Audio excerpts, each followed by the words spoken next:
আসসালামু আলাইকুম ভিউয়ার, সবাই কেমন আছেন? আশা করি ভালো আছেন। তো ছাদ বাগানে চলে আসলাম। বাগানে এই যে একদিন পরে এসেছি, তাই গাছগুলো শুকিয়ে আছে।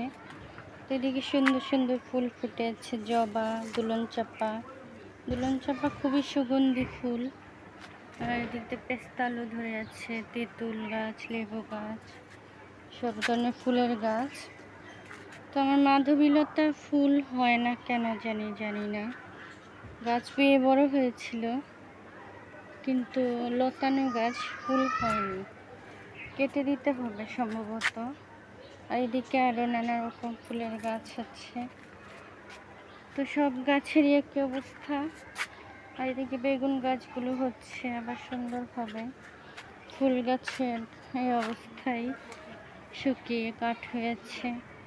তো ভিতরে আঙুর গাছ, ডালিম গাছ, আর এদিকে তো লেবু গাছ, লেবু মাশাআল্লাহ সিডলেস চায়না লেবু। আর এদিকে তো নানা রকম গাছ, বেগুন, আমড়া গাছ। আমড়াগুলো বড় হচ্ছে, 12 মাসি আমড়া এটা। আর ডালিম, এদিকে বেগুন, এই যে এটা বীজ রাখবো, আরও ধরতেছে বেগুন। আর এদিকে তো মালটা গাছ, করমচা ধরে আছে এদিকে, নানা রকম গাছ। এই লেবু গাছটা ফুল এসেছে, জামরুল গাছ, মাধবী পেয়ারা গাছ। আর এদিকে সাদা জামরুল, লাল জামরুল।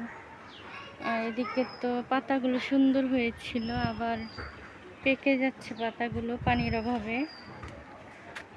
এদিকে সফেদা গাছ, সফেদা ধরেছে। দুন্দুল খেয়েছি অনেকগুলো। এই বেগুন গাছটা তো ফুল এসেছে আবারও। এদিকে আম গাছ, কাটিমন আম, পুঁই শাক। তো এই ধুন্দুল গাছটা মরা মরা হয়ে গেছে, অনেকগুলো ধরেছিল, খেয়েছি।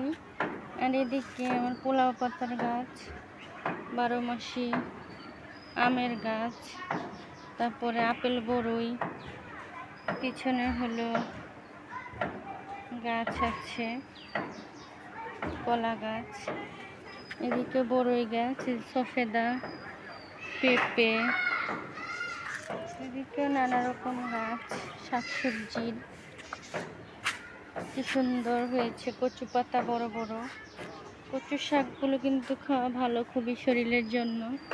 এদিকে ধুন্দুল ধরা শুরু হয়েছে, করে ধরেছে। এদিকে তো ডাঁটা শাক হচ্ছে, বেগুন গাছগুলো হচ্ছে, পুঁই শাক গাছ। এদিকে ধনে পাতা, বিলাতি ধনে পাতা, শাকসবজি হচ্ছে। আর এই সাইডেও ধুন্দুলের ফুল এসেছে। তো পেয়ারা গাছ, এদিকে পেয়ারা ধরছে। তো এদিকে আতা ফলের গাছ, আতা ফুল ধরেছে। এদিকে কাঠগোলাপ, এদিকে কাগজি লেবু গাছ ভরা ছিল একটা আছে। আর এদিকে হচ্ছে বিলম্ব ফুলের গাছ। তো এই গাছগুলো, আর এদিকে কামরাঙ্গা ফুল। এই যে পানির অভাবে গাছের অবস্থা কি হয়েছে। বৃষ্টি হচ্ছে টুকটাক, কিন্তু রোদ এত পরিমাণ ওঠে। এদিকে ড্রাগন গাছ। তো এই গাছপালা ঠিকমতো পানি দিয়ে পরিচর্যা করতে হয়, সার গোবর দিতে হয়, জৈব সার। এদিকে হচ্ছে কবুতর মুরগির খাঁচা। তো এখন আস্তে আস্তে বাগানের এই সিজনে যত্ন করতে হবে, শীতের গাছের চারা রোপণ করতে হবে সবজির। তো এখন যে পরিমাণ রোদ ওঠে, পানি দিয়ে। এই যে এদিকে বেগুন একটা ধরেছে, বীজ রেখে দেব। বীজ হয়েছিল এর আগেও, কিন্তু বৃষ্টিতে পচে গিয়েছিল। বৃষ্টি শেষ, এখন গাছপালা সুন্দর হবে, পানি দিতে হবে নিয়মিত। তো ভালো থাকবেন সবাই, ভালো লাগলে সাবস্ক্রাইব করে পাশে থাকবেন। তো বাগানের পরিচর্যা রেগুলার করতে হবে ঠিকভাবে, না করলেই গাছপালা মরে শুকিয়ে যাবে। তো ভালো থাকবেন সবাই, আল্লাহ হাফেজ, আসসালামু আলাইকুম।